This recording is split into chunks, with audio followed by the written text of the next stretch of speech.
Hello दोस्तों, मैं अमन कुमार आपका इस अपने YouTube चैनल पर स्वागत करता हूं। पिछली वीडियो में हम लोगों ने जो ये एक्सरसाइज है 8.1 इसके सेकंड क्वेश्चन को जो है कंप्लीट कर लिया था। आज हम लोग क्वेश्चन नंबर 3 की बात करेंगे, जो कि लिखा हुआ है कि त्रिभुज ABC में जिसका कोण B समकोण है, AB is equal to 24 centimetre और BC इक्वल टू 7 सेंटीमीटर। तो निम्नलिखित मान ज्ञात कीजिए। फर्स्ट पार्ट में आपसे पूछ लिया है साइन ए और कॉस ए का मान बताना है। फिर उसके बाद सेकंड पार्ट में साइन सी और कॉस सी का मान पूछा है।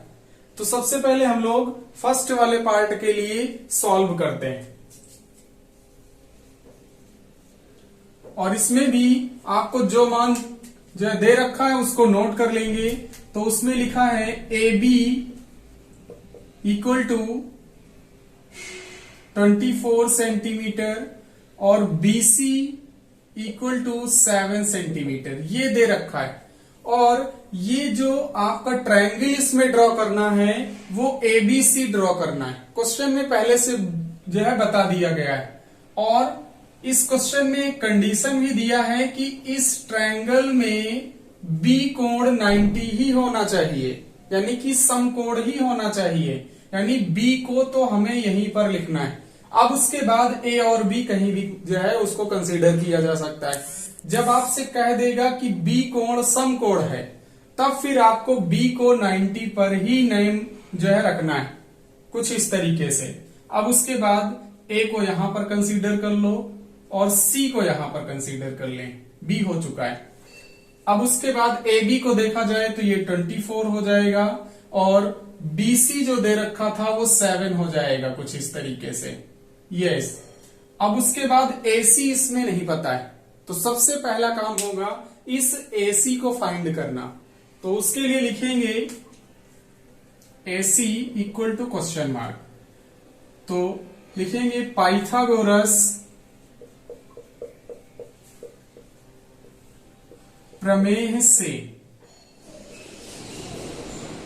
तो पाइथागोरस प्रमेय क्या होती है, देखा जाए तो ये AC square equal to AB का स्क्वायर प्लस BC का स्क्वायर, ये ऐसे हो जाएगा।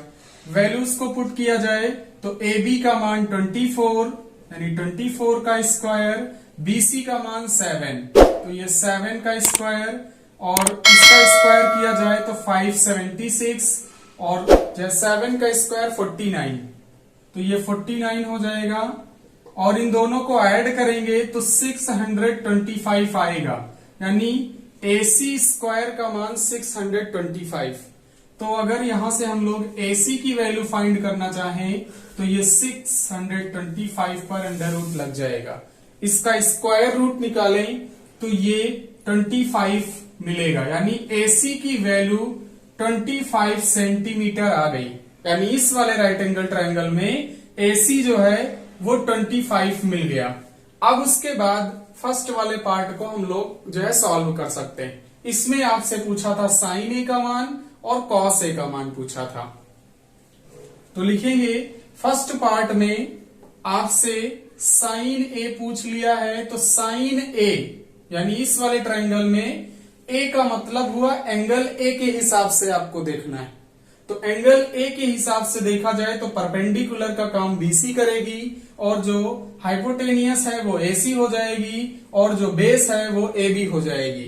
तो उसको देखा जाए, और जो साइन A होता है वो आपका, यानी जो साइन A होता है वो होता है परपेंडिकुलर अपान हाइपोटेनियस। तो लिखेंगे परपेंडिकुलर अपान हाइपोटेनियस ये होता है। अब इसमें वैल्यू को पुट कर दिया जाए, परपेंडिकुलर का मतलब BC हो जाएगा और हाइपोटेनियस का मतलब AC, और इसका मान रख दिया जाए तो BC का मान 7 यानी कि ये 7 हो जाएगा, और AC का मान 25 ये 25 हो जाएगा। और इसी में आपसे cos A का मान भी पूछा है, तो cos A ये जो होगा एंगल A के हिसाब से ही देखना है। तो बेस अपान हाइपोटेनियस होता था, बेस अपान हाइपोटेनियस, इसका मतलब AB अपॉन AC हो जाएगा। AB upon AC। इसकी वैल्यू पुट करें तो AB का मान 24, AC का मान 25। ये तो इस तरीके से फर्स्ट वाले पार्ट के दोनों हो गए। लेकिन जो सेकंड वाला पार्ट है उसको आपको थोड़ा केयरफुली सॉल्व करना है। वो इसलिए कह रहे हैं क्योंकि साइन सी और कॉस सी आपको निकालना है। इसका मतलब इस वाले एंगल के हिसाब से काम नहीं चलेगा, यानी कि अगर इसके हिसाब से आप उसको राइट कर देंगे तो रॉन्ग हो जाएगा। तो उसको लिखें, ये आपका सेकंड पार्ट यहां पर, और इसमें आपसे साइन सी पूछा है। साइन सी, साइन सी का मतलब हुआ कि एंगल सी के हिसाब से देखना है, यानी कि इस वाले एंगल की बात हो रही, इस एंगल के हिसाब से देखोगे तो एबीसी राइट एंगल ट्रायंगल में AB जो है ये परपेंडिकुलर का काम करेगी। तो पहले इसका मीनिंग लिख लें कि साइन सी जो होगा वो क्या होगा। तो साइन सी हो जाएगा परपेंडिकुलर अपॉन हाइपोटेनियस ही, लेकिन C के हिसाब से AB काम करेगा परपेंडिकुलर का, और हाइपोटेनियस तो वही रहेगा। तो उसको लिखा जाए तो ये P का मान जो होगा यानी परपेंडिकुलर AB होगा इस बार। तो ये AB और अपान में हाइपोटेनियस चेंज होता नहीं है, इसलिए ये AC। उसके बाद में वैल्यूज को पुट कर दिया जाए तो AB का मान 24, यानी ये 24 हो जाएगा, और AC का मान 25, ये ऐसे हो जाएगा। और इसमें cos C भी आपको फाइंड करना है। तो cos C इक्वल टू, अब इसकी बात करें तो बेस अपॉन हाइपोटेनियस ये भी होता है, बेस अपॉन हाइपोटेनियस।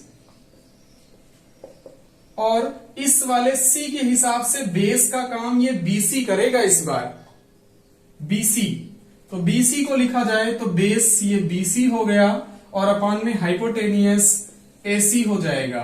वैल्यूज को पुट किया जाए तो BC का मान 7, ये 7, और AC का मान 25, यानी कि इस तरीके से ये दोनों पार्ट कंप्लीट हो जाते हैं। एक बार हम लोग क्विक रिवाइज करेंगे।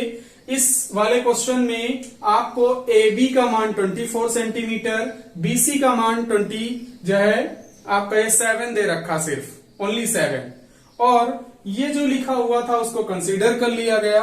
जो राइट एंगल ट्रायंगल को ड्रॉ करना था वो आपको कुछ इस तरीके से कि B जो है वो समकोण दिखे, तो कुछ इस तरीके से ड्रॉ कर लिया गया।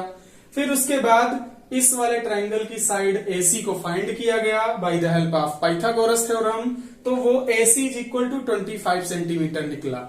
अब उसके बाद जो ये पार्ट आपसे पूछे थे उनको आपने फाइंड कर लिया। साइन A की बात किया जाए तो एंगल A के हिसाब से देखना था, तो वो बेस अपॉन हाइपोटेनियस, ये आपका परपेंडिकुलर अपॉन हाइपोटेनियस होता है, उसको लिखा गया तो 7/25।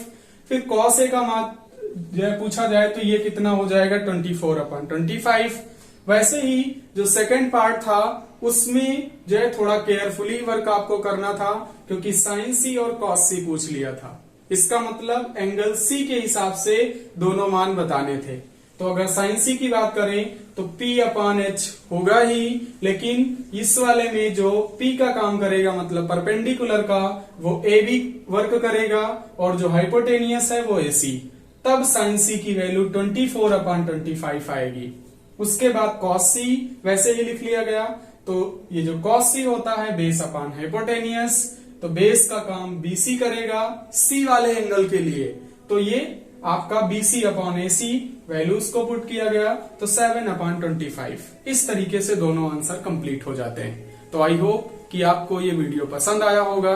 अगर हमारा वीडियो पसंद आया है तो लाइक करें, शेयर करें, और हमारे इस YouTube चैनल को सब्सक्राइब करना ना भूलें, ताकि आने वाला हर वीडियो का नोटिफिकेशन आप तक सबसे पहले पहुंचे। Thank you.